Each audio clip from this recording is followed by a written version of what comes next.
Good afternoon बच्चों। आज हम लोग बच्चों लिटरेचर लेसन 1 हम पंछी उन्मुक्त गगन के, इसकी हम लोगों ने बच्चों ये ऊपर की दो पंक्तियाँ अर्थात दो पैराग्राफ हम लोगों ने कल पहले वाले आपके वीडियो में कंप्लीट की थी। अब उसके पश्चात आगे हम लोग उसकी नेक्स्ट पंक्तियों की ओर चलते हैं बच्चों। नेक्स्ट पंक्ति है बच्चों, स्वर्ण श्रृंखला के बंधन में अपनी गति उड़ान सब भूले, बस सपनों में देख रहे हैं तरु की फुनगी पर के झूले।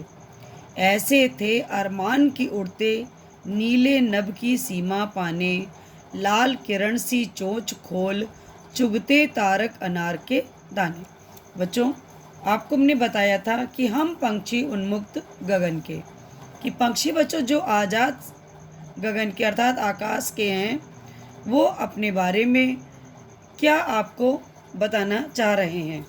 हमने आपको बताया था कि वो बताते हैं कि पिंजरबंद हम रह करके गा नहीं पाएंगे, है ना। सोने की तीलियों से बने हुए जो उनके पिंजरे होते हैं उनमें उनके पुलकित पंख, रोमांचित पंख टूट जाएंगे। और वो जो जल पीते हैं नदियों समुद्रों का, वो अगर उनको वो नहीं मिलेगा तो वो पिंजरे में कितना भी अच्छा खाना और पानी उनको मिले, लेकिन उससे उनकी भूख और प्यास नहीं मिटेगी, अर्थात वो भूखे प्यासे ही रह जाएंगे। नेक्स्ट बच्चों पैराग्राफ का अर्थ है कि स्वर्ण श्रृंखला के बंधन में, पक्षी कहते हैं बच्चों कि सोने की जंजीरों में बंधकर हम जो अपनी स्वाभाविक चाल है उसकी उड़ान को हम बच्चों भूल जाएंगे।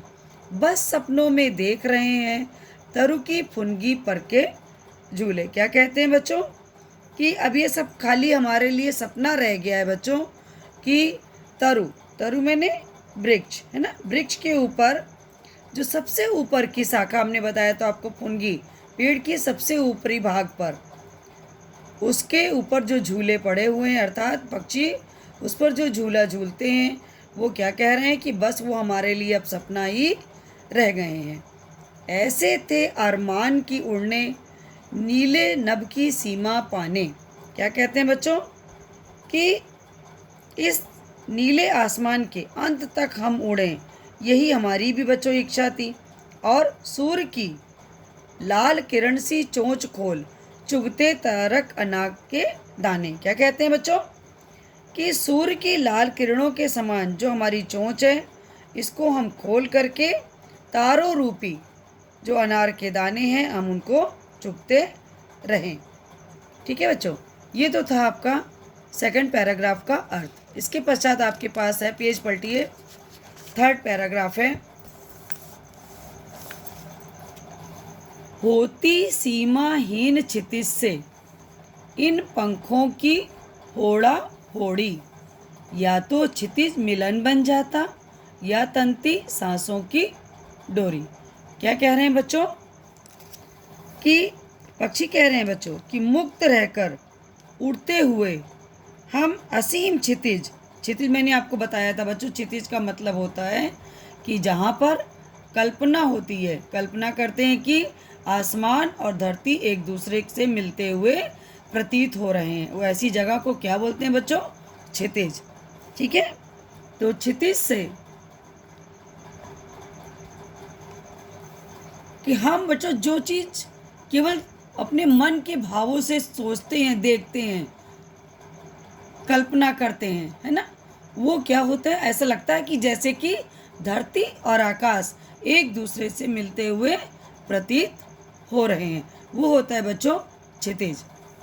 फिर क्या कह रहे हैं बच्चों, कवि आपको बता रहा है बच्चों कि हम उड़कर वहाँ पहुँच जाते जहाँ पर क्षितिज समाप्त होता है, या धरती और आकाश का काल्पनिक जो मिलन है वो प्रत्यक्ष ऐसा लगता है कि हमारे सामने आ जाता।